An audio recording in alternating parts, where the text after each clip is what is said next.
আমার দেশ আপনি নিরাপদ করে দেন, আমার দেশ আপনি নিরাপদ করে দেন, আমার জমিন আপনি নিরাপদ করে দেন, আমার দেশ আপনি শান্ত করে দেন। আল্লাহ, আমার দেশ রক্তে জমিন ভেসে গেছে, মায়ের চোখে পানি ঝরছে, বাবার কান্নায় আকাশ ভারী হয়ে গেছে। আল্লাহ, ওই মায়ের চোখের পানি মুছবে কে? বাবার চোখের পানি মুছে দেবে কে? মাওলা, আমার জমিন শান্ত করে দেন, প্রতিটা মানুষের জান মাল ইজ্জত আবরুর হেফাজত করে দেন। আল্লাহ, আপনি যা উত্তম তা ফয়সালা করে দেন। আনতা আহকামুল হাকিমিন, ফাল্লাহু খায়রুন হাফিজান ওয়া হুয়া আরহামুর রাহিমিন। আল্লাহ, ফিলিস্তিনের মজলুম মুসলমানকে রেহাই দিন, গাজার মজলুম মুসলমানকে রেহাই দিয়ে দেন। আল্লাহ, দুঃখী মা ফিলিস্তিন আর কতদিন কাঁদবে? মাসুম বাচ্চা আর কতদিন ঘর ছাড়া থাকবে?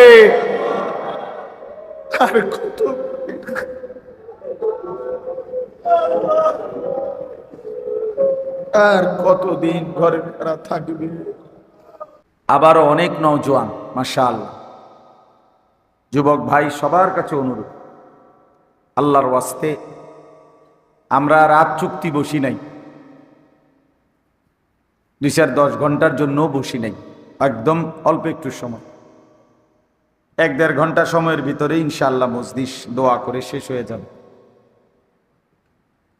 তাইলে এই অল্প একটু সময় আল্লাহর ওয়াস্তে সবাই যদি আন্তরিক হই, মনোযোগী হই, ইনশাআল্লাহ বরকত হবে। মনে রাখবেন, নিজের ভালো, নিজের কল্যাণ, নিজের পরিবর্তনের জন্য যথাযথ আগ্রহ, আন্তরিকতা, মনোযোগ, এটা জরুরি। দিলের মধ্যে যদি কারো আগ্রহ না থাকে, আন্তরিকতা না থাকে, 1000 বছরও সে বদলায় না। এটা বাস্তবতা। ওয়ালাউ আলিমাল্লাহু ফীহিম খায়রান লাআসমাআহুম। কোরআন শরীফে আছে, আল্লাহ বলেন, আমি যদি আমার বান্দাদের মধ্যে ভালো, কল্যাণ গ্রহণ করার দেখতাম মানসিকতা, তা আমি নিজেই আমার কথা তাদেরকে শোনায় দিতাম। কিন্তু তার মধ্যে তো কোনো আগ্রহই দেখি না। কোরআনুল কারীমের মধ্যে আছে, আল্লাহ তাআলা বলেন, ওয়ায়াহদি ইলাইহি মান ইউনীব। আমি আল্লাহর দিকে যে ঝুঁকে আসে, আমি নিজেই এগিয়ে তাকে হেদায়েত দিয়ে থাকি। কি বোঝা গেল? মানে একটু আগাইতে হয়, আল্লাহর দিকে ঝুঁকতে হয়, নিজের অন্তরে নিজের আগ্রহ তৈরি থাকতে, এটা গুরুত্বপূর্ণ। কোরআনুল কারীমের মধ্যে আছে, আল্লাহ তাআলা বলেন, ফাবাশশির ইবাদ। ও ভাইয়া, এদিকে জায়গা আছে, এদিকে ওই কোনায় জায়গা দেখায় দাও ভাই, সামনে যে দরজার জায়গাটা আপনারাই ছেড়ে দেন ভাই। যুবক ভাই, তোমরা এদিকে চাপাইয়া দিলে দরজার জায়গায় একটু জায়গা রাখো। দরজার জায়গা আটকাইয়া দেওয়া কোনো বুদ্ধিমানের কাজ না। এসি তো হবে না, এটা আমরা এই পরিমাণ লোক এখানে বসছি, এসির এইটা ঠান্ডায় হবে না, এটা স্বাভাবিক। কাজেই যেটুকু চলতেছে চলতেছে, আলহামদুলিল্লাহ। তো বলতেছি, ফাবাশশির ইবাদ, আল্লাহ বলেন, হে নবী, আপনি আমার ওই বান্দাদেরকে জান্নাতের সুসংবাদ দিয়ে দেন। আল্লাযীনা ইস্তামিউনাল কাওলা, কোরআন শরীফের আয়াত, যারা মনোযোগ দিয়ে কথা শোনে, এটাই অর্থ। ফায়াত্তাবিউনা আহসানাহ, অতঃপর কোরআন সুন্নাহর উত্তম এই কথাগুলোকে অনুসরণ করে। তাহলে জান্নাতের সুসংবাদ দেন তাদেরকে যাদের 2টা গুণ: 1, মনোযোগ দিয়ে কথা শুনে, এরপরে অনুসরণ করে। আপনারে বলছে পায়জামা, আপনি বুঝছেন লুঙ্গি, কথা বুঝছেন না তো আপনি কি বুঝলেন? উল্টা বুঝলেন আর কি। আমরা অনেক সময় পূর্বাপর কথা, বিস্তারিত কথা না শোনার কারণেও, পুরাটা না জিজ্ঞেস করার কারণেও অসংখ্য ঝগড়া, বিবাদ, ভুল ভ্রান্তি অবুঝ অবস্থা তৈরি হয়। এটা অহরহ সবার মধ্যে, দুনিয়াবি কথার মধ্যেও আখিরাতের কথার মধ্যে। আপনি যদি একজন আলেমের কাছে বারবার জিজ্ঞেস করতেন, বারবার বুঝে নিতেন, তাহলে সঠিকটা আপনি পাইতেন। না আমি মোবাইলে দেখছি, ও এক ওয়াজে শুনছি, একদিন যাইতে লাগছি আর একজনে দেখছি কইছি, এটি বুঝি কথা। এরম ওয়াজ মানে এরম পুরা মার্কা একটা কথা বললে তো হইল না। পূর্ণ কথাটা কি ছিল, শুরু শেষ কি ছিল, পরিবেশ পরিস্থিতি কি ছিল, সেটা বুঝা, সেটা শোনা, সেই আলোকে সিদ্ধান্ত দেওয়া, এটা একটা গুরুত্বপূর্ণ বিষয়।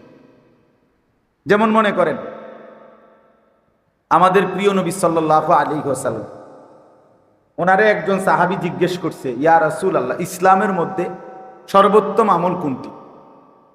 নবীজি উনাকে উত্তর দিছেন, আস-সালাতু লিওয়াক্তিহা, সময় হলেই নামাজ পড়া,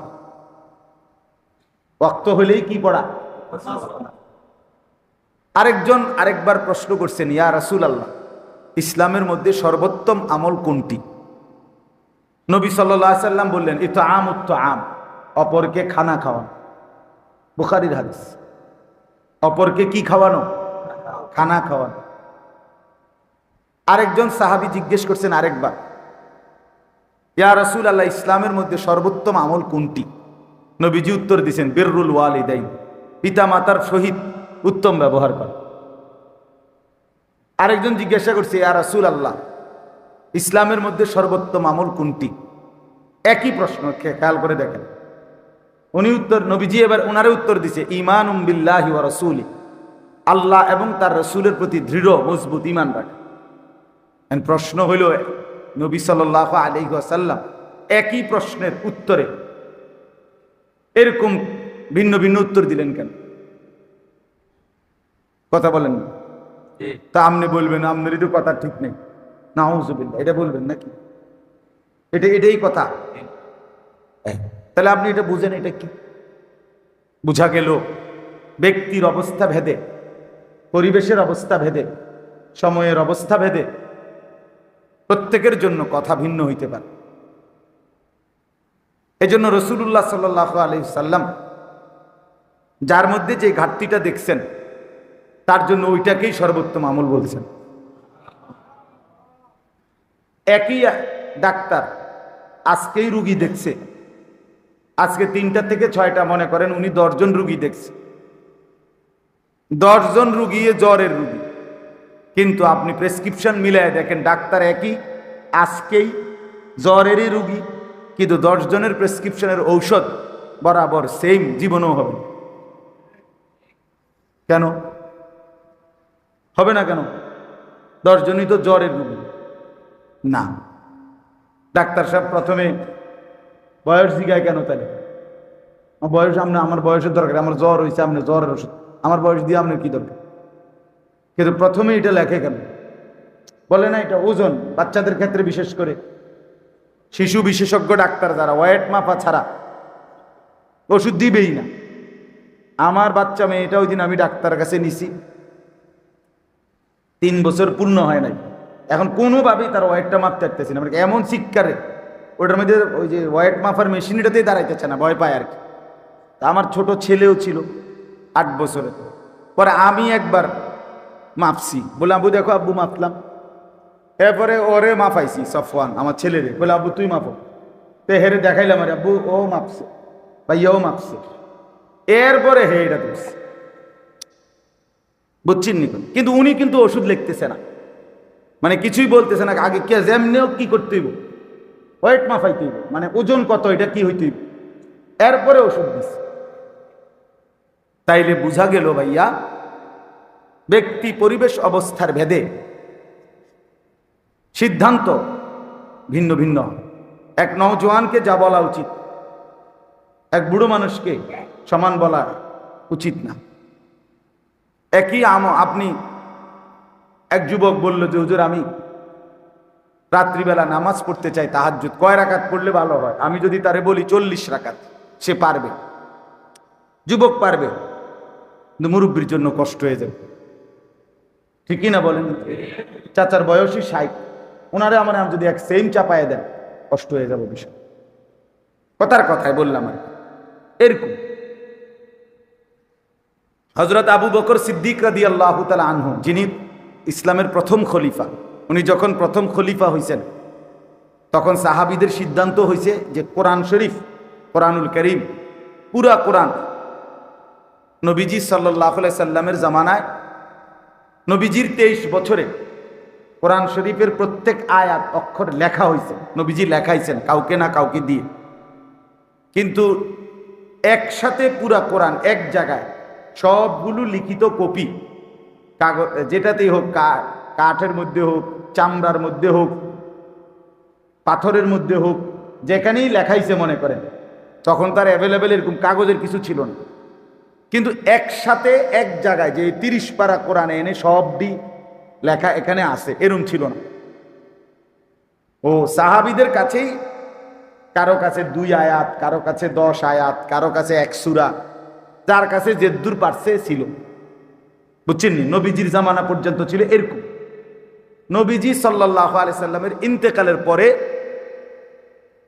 প্রথম খলিফা আবু বকর সিদ্দিক রাদিয়াল্লাহু তাআলা আনহুর জামানায় সিদ্ধান্ত হয়েছে যে এই লক্ষ লক্ষ সাহাবী সকলের কাছ থেকে যার কাছে লিখিত যা আছে সব একত্র করে, প্রত্যেকটা যাচাই বাছাই করে, আবার একাধিক জনের মুখস্থর সাথে মিলাইয়া পূর্ণ পরীক্ষা নিরীক্ষা করে পুরা কোরআন একসাথ করা হোক।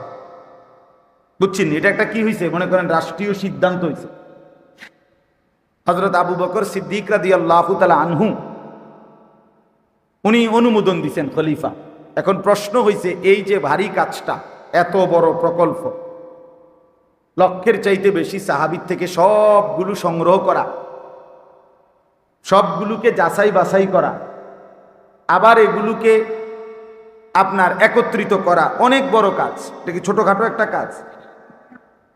একটা রোড স্যাংশন হইলে এইটা আপনার কন্ট্রাক্টর পর্যন্ত কাম শুরু হন পর্যন্ত কত ফাইল, কত সিস্টেম, কত কিছু ঘুরাই, ঠিক না? বলে নাকি বস্তাত করে টাকা এনে এটা শুরু করে দেয়। অনেক কিছুর প্রসেসিং পরে গিয়ে এটা কি হয়, কাজটা শুরু হয়। এখন সাহাবায়ে কেরামের মধ্যে এই মশওয়ারায় সিদ্ধান্ত হচ্ছিল যে এই কাজটা কে করবে, মানে মেন দায়িত্বটা কার, এ কোরআন সংকলনের কাজটা কে করবে? এত বড় কোরআন, এত বড় কাজ।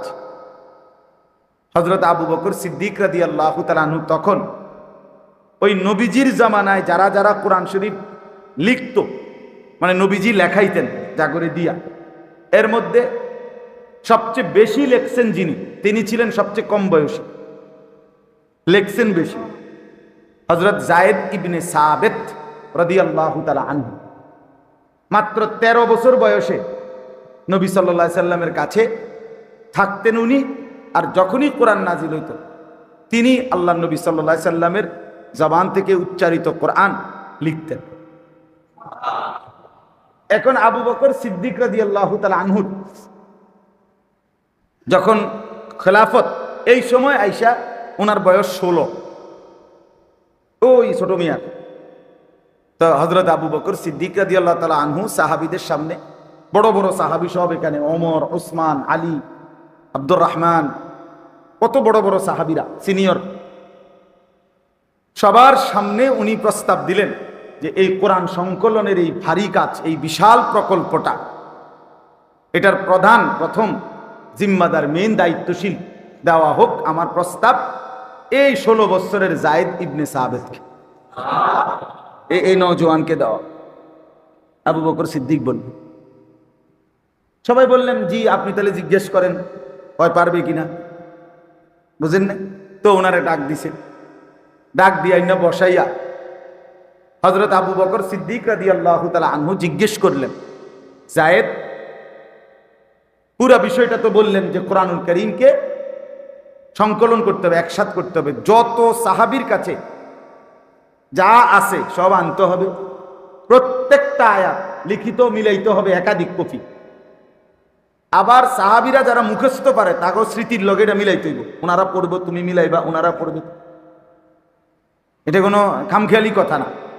এই পুরা প্রকল্পটা বাস্তবায়ন করা, কোরআন সংকলন করা, এই কাজের প্রধান তোমাকে বানাইতে চাই, আমার প্রস্তাব, তোমার কি খেয়াল, তুমি পারবানি কো?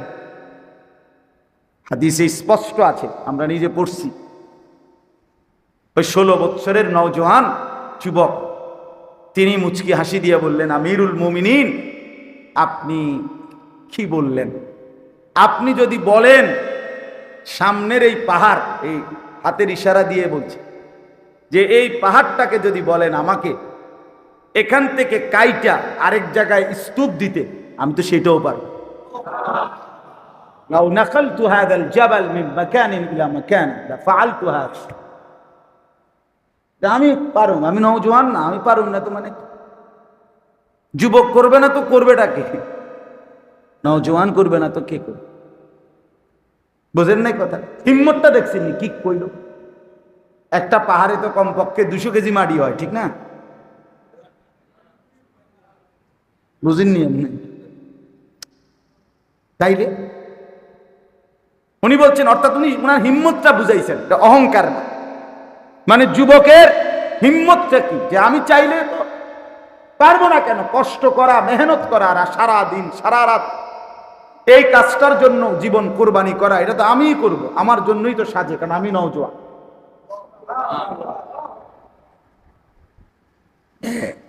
যুবকের মধ্যে অসম্ভব শক্তি। নওজোয়ান গড়লেও দারুণ গড়তে পারে, নষ্ট করিলেও একদম নষ্ট করে দিতে, পচলে একদম পচা যায়। আর যদি সাজায়া জড়ে নিজেকে, আল্লাহর আরশের নিচে ছায়া পায়। নবী সাল্লাল্লাহু আলাইহি সাল্লাম বলেছেন, হ্যাঁ, 7 ধরনের ব্যক্তি আল্লাহর আরশের নিচে জায়গা পাবে হাসরের ময়দান। তার মধ্যে 7 ধরনের মধ্যে 2টাই যুবক। একটা হলো যে যুবক শাবুন নাশাআ ফি ইবাদাতিল্লাহ, যে তার যৌবনকাল আল্লাহর বন্দিগিতে কাটাইছে। 2 রাজুলুন দাআতহু ইমরাআতুন যাতু মানসাবিন ওয়া জামালিন ফাকালা ইন্নী আখাফুল্লাহ। ওই যুবক, ওই পুরুষ, ওই সামর্থ্যবান যুবক যাকে সুন্দরী, রূপসী, বংশীয়া, বংশেও বড়, চেহারা সুরত, রূপে গুণেও সুন্দর, এমন সুন্দরী বংশীয়া নারী মেয়ে তাকে জিনা ব্যভিচার, অবৈধ প্রেম ভালোবাসার দিকে ডাকছে। আর সেই যুবক, সেই পুরুষ উচ্চ কণ্ঠে বলে উঠছে, না, আমি আল্লাহকে ভয় করি। আল্লাহর নবী সাল্লাল্লাহু আলাইহি সাল্লাম বলেন, আল্লাহ তাআলা সাথে সাথে আরশে আজিম থেকে ঘোষণা করে, যুবক, আমি তোকে আমার পাশে বসতে দেব। হাসরের ময়দানে তুমি আমার পাশে বসো, আমার আরশের ছায়ায় বসো। একজন বিশ্ববিখ্যাত বুজুর্গ ছিলেন হযরত মালিক ইবনে দিনার রাহমাতুল্লাহ আলাইহি। উনি বলতেন, ইন্নামাল খায়রু ফিশ শাবাব, কল্যাণ, সমৃদ্ধি, খায়ের যত কিছু সব যুবকের মধ্যে, যৌবনের মধ্যে, যৌবনের মধ্যে। এই জন্য নওজোয়ান ভাই আমার, কাজে লাগাইলেও এটাই হায়াত, নষ্ট করে দিলেও এটাই হায়াত। এই রাতও আর ফিরবে না, দিনও আর ফিরবে। 24শে জুলাই 2024 রোজ বুধবার, পৃথিবীতে আর কোনো দিন এই শিরোনাম হবে না। হবে কি? আগামী বছর 24শে জুলাই হবে, কিন্তু সেটা 25 সাল। আগামী সপ্তাহে বুধবার আসবে, কিন্তু সেটা 24 তারিখ না। হুবহু এই শিরোনাম আর হবে না। হবে? আর হবে না। কোনো রাত আর ফিরে না, কোনো দিন আর ফিরে না, কোনো ঘন্টা আর ফিরে না, কোনো সেকেন্ড আর ফিরে না। ইউকাল্লিবুল্লাহুল লাইলা ওয়ান নাহার, আল্লাহ বলেন, আমি রাত্র দিন পরিবর্তন করে থাকি। হুয়াল্লাযী জাআলাল লাইলা ওয়ান নাহারা খিলফাতান, আল্লাহ বলে, রাত আমি বানাই, দিন আমি বানাই, খিলফাতান, পর্যায়ক্রমে, বাই সিরিয়া, বাই রোটেশন, একবার রাত একবার দিন, একবার রাত একবার দিন। এই যে রাত দিন, রাত দিন, রাত দিন, আল্লাহ বলে এটা আমি বানাই। কে বানায় বলে? আর ফিরবে না, আর ফিরবে না। বন্ধু আমার, বাপ আমার, গরম লাগুক, শীত লাগুক, সর্বাবস্থায় এটা মনে রাখতে হবে। এই হায়াত, এই সময়, এই জিন্দিগি, এই ক্ষণ, এই মুহূর্ত আর আসবে না। আমার কাছে কিতাব আছে আরবি, ইমাম ইবনু রজব হাম্বলি রহমাতুল্লাহর কিতাব লাতাইফুল মাআরিফ কিতাবের মধ্যে উনি বলছে, প্রতিটা দিন পৃথিবীবাসীকে ডাক দিয়ে বলে, হে জগৎবাসী, আমি শুধু আজকের জন্যই এসেছি, আমি আর কোনোদিন এই পৃথিবীতে ফিরব না। আল্লাহর বান্দা, আমারে নষ্ট করো না, কাজে লাগাও। কসম করি, প্রতিটা রাত সন্ধ্যা যখন আসে আবার ডেকে বলে, হে আল্লাহর বান্দা, আমি রাত আজকের জন্যই এসেছি, আর আসবো না, আমারে নষ্ট করো না, কাজে লাগাই, কাজে লাগাই। ওয়ালতানজুর নাফসুম মা কদ্দামাত লিগাদ, আল্লাহ বলছে প্রত্যেকে খেয়াল করো আজকে তুমি আগামীকাল কিয়ামতের জন্য কি পাঠাইছো। এটা কোরআনের আয়াত, সূরা হাশরের মধ্যে আছে। আজকে খেয়াল করো, রাত একটু পরে আমরা সবাই ঘুমায় যাব, চোখ মেললেই ভোর হয়ে যাব, তার মানে আজকের জন্য শেষ, হিসাব মিলায়ও।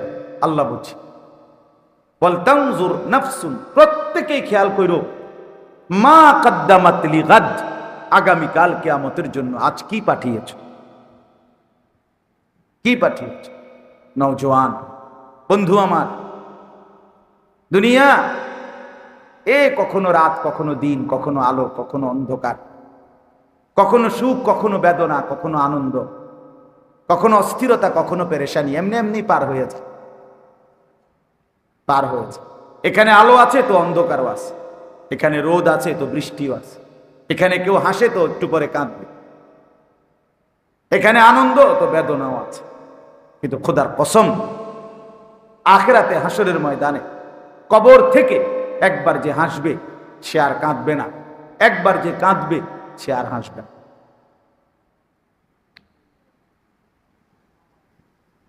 ইন্নাল মুজরিমিনা ফি আযাবি জাহান্নাম খালিদুন, কোরআনুল কারীমে আল্লাহ বলেন, নিশ্চয়ই পাপী নাফরমান জাহান্নামের আযাবেই থাকবে চিরস্থায়ী।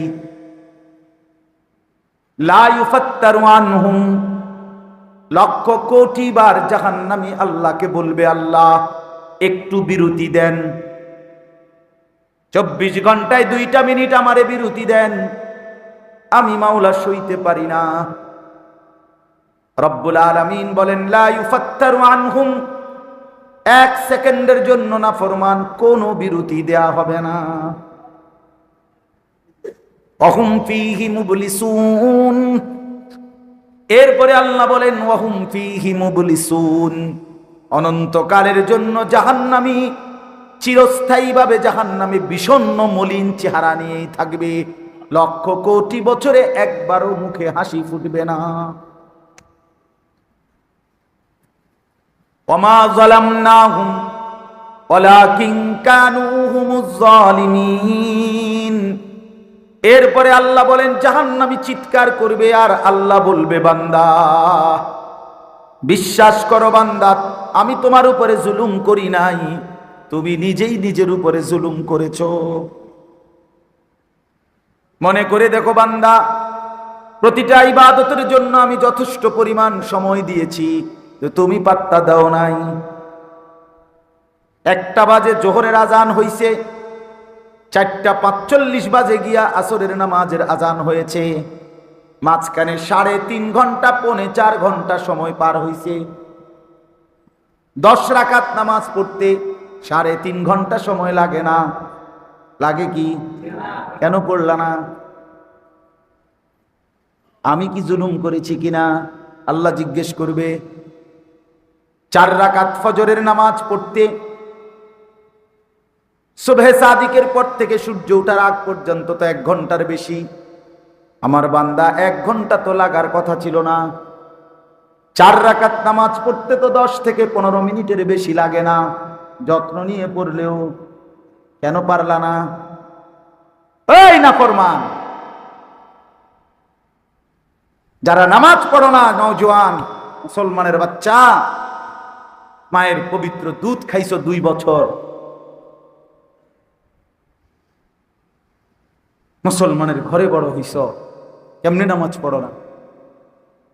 রাসূলুল্লাহ সাল্লাল্লাহু আলাইহি সাল্লাম বলেন, ফজরের নামাজ যে পড়ে না, খোদার কসম নবী বলে ওইটা খবিশ।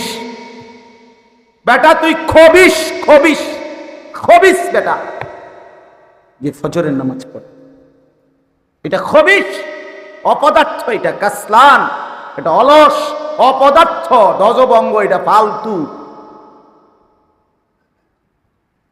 রাসূলুল্লাহ বলছে খবিশ বেটা তুই বেটা। আর নবীজি বলছে খবিশ থাকে বাথরুম। খবিশ থাকে কোথায় হুজুর? বাথরুম। এজন্য নবীজি বাথরুমে ঢুকতে, পেশাব পায়খানায় ঢুকতে দোয়া করতেন কি? আল্লাহুম্মা ইন্নী আউযু বিকা মিনাল খুবুসি ওয়াল খাবাইস।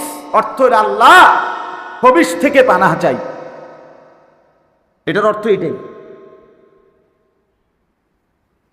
ফজরের নামাজ যে পড়ে না সে খবিস, ফজরের নামাজ যে পড়ে না সে কাসলান, অলস। ফজরের নামাজ যে পড়ে না, আল্লাহর নবী বলেন যাকা রাজুলুন বালা শাইতানু ফি উদুনাইহি, এটা এমন ফালতু লোক, শয়তান যার দুইটা কানে মুত্তা দিছে। নবী বলছে কেডা মুতছে চাচা? শয়তান। তোর কানে শয়তানে মুতছে, শয়তান, শয়তান। তালিবাস অন্ত্যেষ্টিয় তো আকার তা দৈন্তান্ন, শয়তান তোর দুই কানে মুতছে।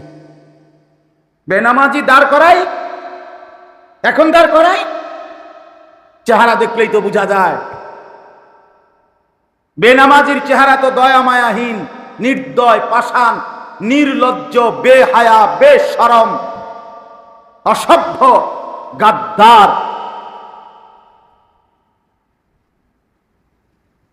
বেনামাজি গাদ্দার, গাদ্দার, গাদ্দার,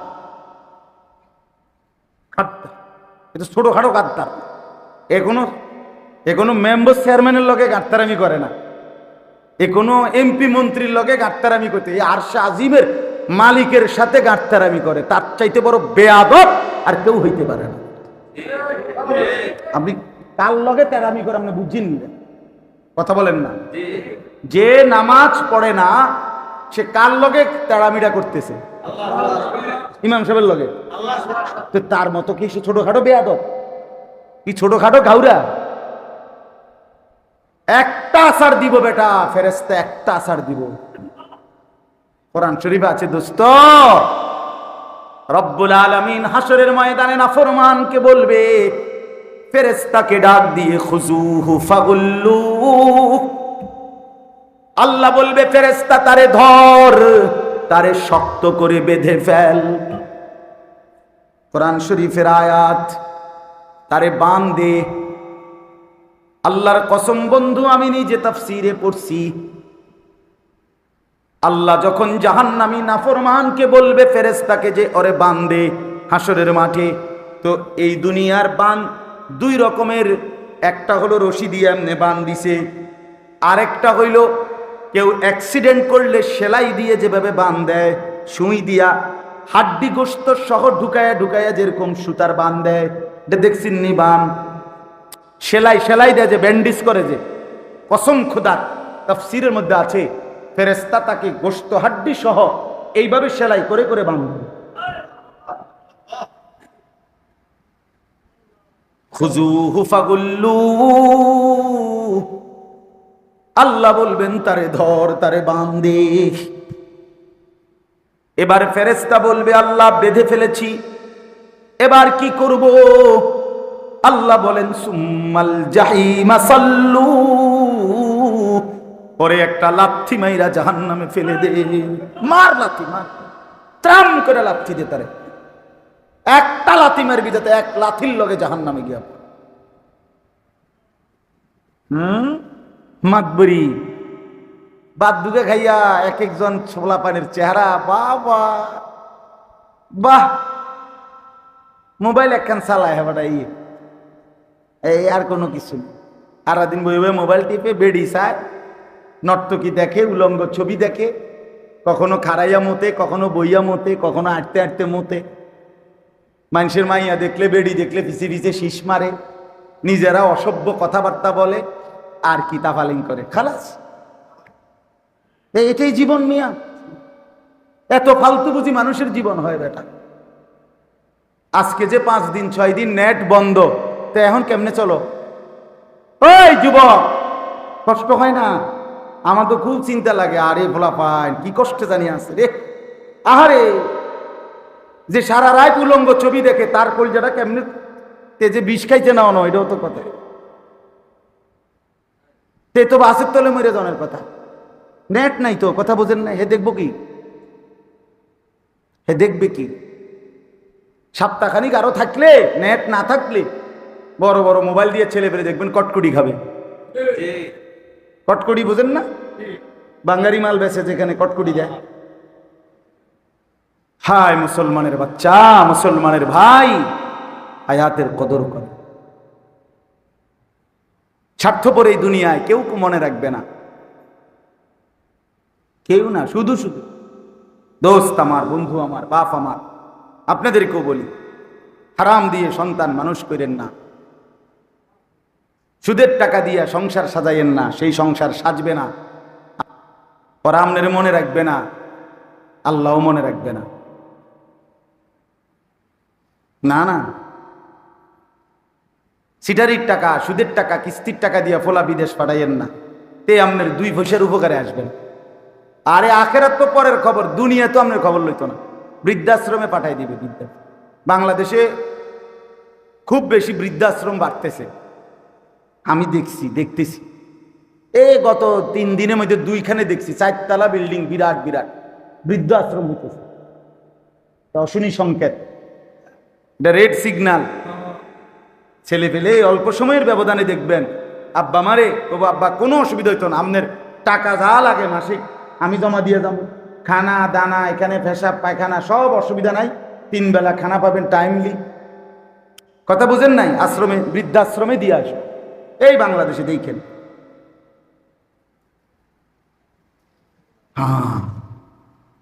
তখন বুঝবেন, তখন মনে পড়বে, হায় সন্তান, তোর জন্য আমি কত রাত বিনিদ্র কাটাইছি, তোরে বড় করতে গিয়ে আমি হালাল হারাম কিছুই বাঁচি নাই, আমার মালিকের একটা সেজদা দিবারও টাইম পাই নাই, নিজেকে ভুলে সংসার গড়তে চেষ্টা করছে। আজ আর সংসারের কেউ আমারে মনে রাখে। স্বার্থপর এই দুনিয়া। সামনের সিএনজি অ্যাক্সিডেন্ট করে 3 জন মরে গেল, পিছনের সিএনজি থামে না, সে পাশে দিয়া চলে যায়। সামনের গাড়ি আর পুরা গাড়ি যদি মাইরা যায় মানুষ, পিছনের গাড়ি থামে না, সাইডি দিয়া জ্যাম ভাঙ্গা কাইটা আস্তে আস্তে চপ চলে যায়, কেউ থামে না। স্বার্থপর এই দুনিয়া, কেউ মনে রাখেন। দুপুরবেলা যারা তাদের মাকে বাবাকে জানাজা পড়াইয়া দাফন করছে, কানছে, ওরাও রাত্রেবেলা আসার পরে পাশের বাড়ির থেকে ভাত তরকারি রান্দাইয়ে এরা পেট ভরে ভাত খায়। হ্যাঁ, খায় না? স্বার্থপর। আনতা আস্তাগফিরুকা ওয়া আতুবু ইলাইক। আমার জন্য দোয়া করবেন, আমিও আপনাদের জন্য দোয়া করি।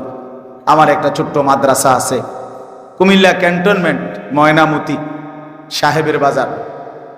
প্রায় 450 ছাত্র আছে আলহামদুলিল্লাহ, 30 জনের মতো উস্তাদ আছে।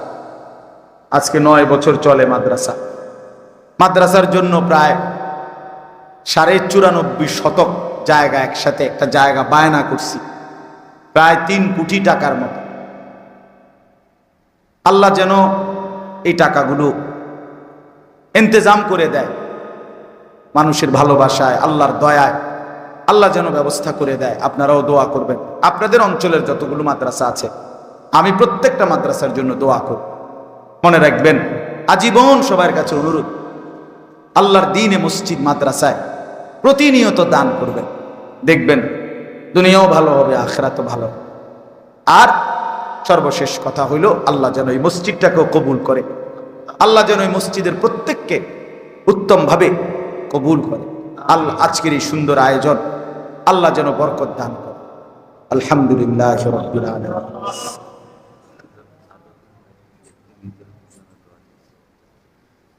আলহামদুলিল্লাহ রাব্বিল আলামিন। আল্লাহুম্মা আনতাস সালাম ওয়া মিনকাস সালাম, তাবারাকতা ইয়া যাল জালালি ওয়াল ইকরাম। ইয়া আরহামার রাহিমিন, ইয়া আরহামার রাহিমিন, ইয়া আরহামার রাহিমিন। রব্বানা যালামনা আনফুসানা ওয়া ইল্লাম তাগফির লানা ওয়া তারহামনা লানাকুনান্না মিনাল খাসিরিন। রব্বানা আতিনা ফিদ দুনিয়া হাসানা ওয়া ফিল আখিরাতি হাসানা ওয়া কিনা আযাবান নার। রব্বিরহামহুমা কামা রাব্বায়ানি সগীরা।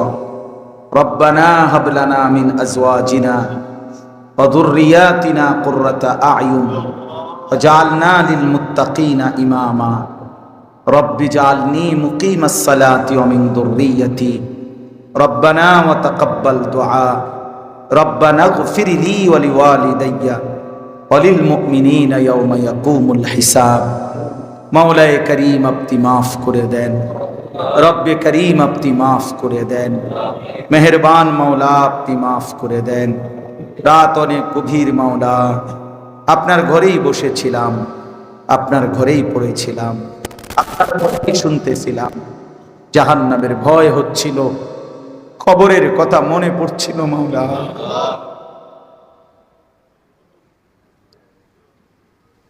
আল্লাহ আপনি মাফ করে দেন, তামাম জিন্দিগির পেছনের গুনাহ মাফ করে দেন। পেছনটা বড় বেশি অন্ধকার মাওলা, পেছনের দিকে তাকালে আলো দেখা যায় না মাওলা। বন্দেগী বলতে কিছুই নাই, নাফরমানিতেই ভরে গেছে মাওলা। আপনি মাফ করে দেন, আজই মাফ করে দেন। আল্লাহ এই চোখ যদি আর না মেলে, আল্লাহ ঘুম যদি আর না ভাঙ্গে, এত গুনাহ নিয়ে কবরে যাব কেমনে মাওলা? হাশরের ময়দানে দাঁড়াবো কিভাবে? বন্ধুর সুপারিশ চাইবো কেমনে? হাউজে কাউসারের পানি মিলবে কিভাবে মাওলা? আপনি মাফ করে দেন, আজই মাফ করে দেন, এখনই মাফ করে দেন। আযাব দিলে আপনার কোনো লাভ নাই, মাফ করে দিলে আপনার কোনো ক্ষতি নাই। মাফ করলে আপনার কমবে না, মাফ না পেলে আমাদের উপায় থাকবে না। আল্লাহ এই গরম আর রৌদ্রে সহ্য করা যায় না। জাহান্নামের আগুন আমি 1 মিনিটও সইতে পারবো না মাওলা, আমি পারবো না মাওলা। আমারে মাফ করে দেন, আমারে মাফ। ربنا اصرف عنا عذاب جهنم، ربنا اصرف عنا عذاب جهنم، ربنا اصرف عنا عذاب جهنم إن عذابها كان غراما إنها ساءت مستقرا ومقاما। আল্লাহ মাফ করে দেন মাওলা, আমার এই বাবাদেরকে মাফ করে দেন, আমার এই চাচাদেরকে মাফ করে দেন, আমার এই নওজোয়ান ছেলেদেরকে মাফ করে দেন, আমার এই নওজোয়ান ছেলেদেরকে মাফ করে দেন। আল্লাহ এই বন্ধুদেরকে মাফ করে দেন, আল্লাহ এই যুবকদেরকে মাফ করে দেন, এই কিশোর তরুণদেরকে মাফ করে দেন। ওরা আপনার ঘরেই বসেছে মাওলা, ওরা এখন আপনার কাছেই হাত উঠাইছে, মোবাইলেদেরকে ভুলায়া দিছে, গুনাহেদেরকে ভুলায়া দিছে, কিন্তু আপনি তো আছেন মাওলা। আপনি ফিরায়া দেন, আপনি ফিরায়া দেন, আপনি ফিরায়া দেন, আপনি ফিরায়া দেন। যুবকের চেহারা বদলে দেন, ওর আখলাক বদলে দেন, ওরে সেজদাওয়ালা বানায় দেন, ওরে নামাজি বানায় দেন। আল্লাহ আল্লাহ মাওলা মাফ করে দেন, সেজদাওয়ালা কপাল বানিয়ে দেন, একটা কাঁদনেওয়ালা চোখ দেন, একটা জিকিরওয়ালা জবান দেন, আপনারে যেন ডাকতে পারি মাওলা। মোহাব্বতওয়ালা দিল দেন, বন্দিগিওয়ালা জিন্দিগি দান করেন, জীবনটা কাজে লাগাবার তৌফিক দেন, আগামী জিন্দিগি সুন্দর করে দেন আল্লাহ, দুনিয়া আখিরাত সুন্দর করে দেন আল্লাহ। আল্লাহ মাওলা মাহরুম করবেন না, মা বোনদেরকে বঞ্চিত করেন না, পর্দা পুশিদার নারীকে পর্দা পুশিদা দান করেন, বেহায়া বেপর্দা নারীকে ফিরায়া দেন, ফিরায়া দেন। আল্লাহ স্ত্রী সন্তান দিয়া বেইজ্জতি কইরেন না, নাফরমান স্ত্রী সন্তান দিয়ে বেইজ্জতি কইরেন না, বেপর্দা বউ বাচ্চা দিয়ে বেইজ্জতি কইরেন না। আল্লাহ বেনামাজি সন্তান দিয়েন না, ওরে ফিরায়া দেন, ওরে ফিরায়া দেন, ওরে ফিরায়া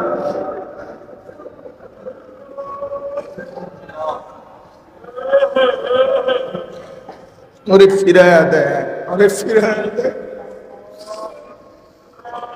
গুনার আড্ডা থেকে বাঁচায়া দেন, জাহান্নামের আগুন থেকে বাঁচায়।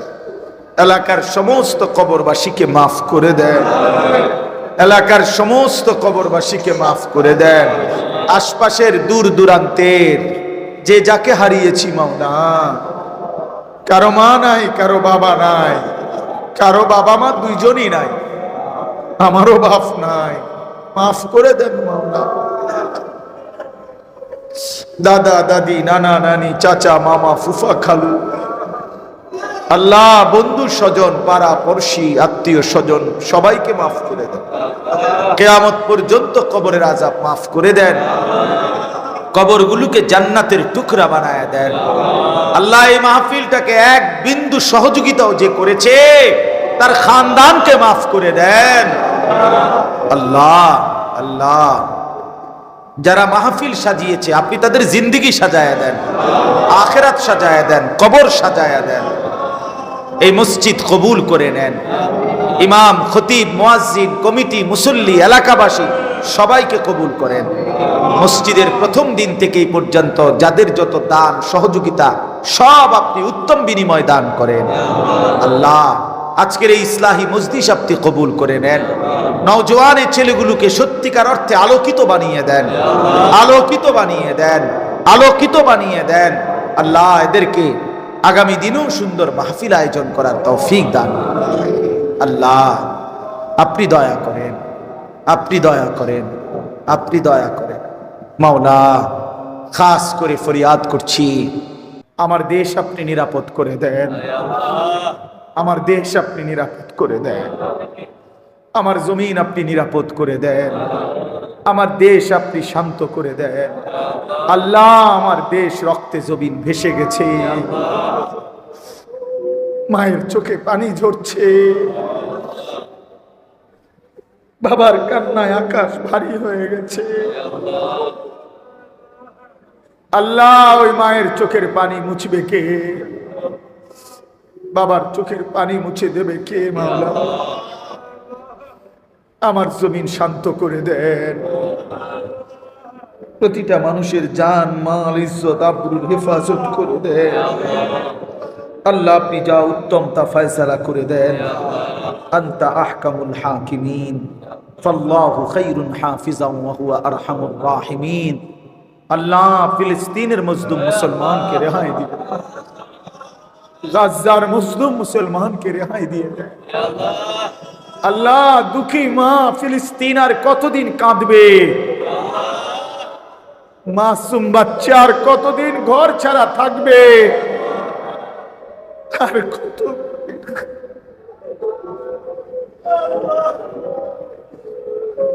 আর কতদিন ঘরে ছাড়া থাকবে? ইসরায়েলের বেঈমানদেরকে ধ্বংস করে দেন।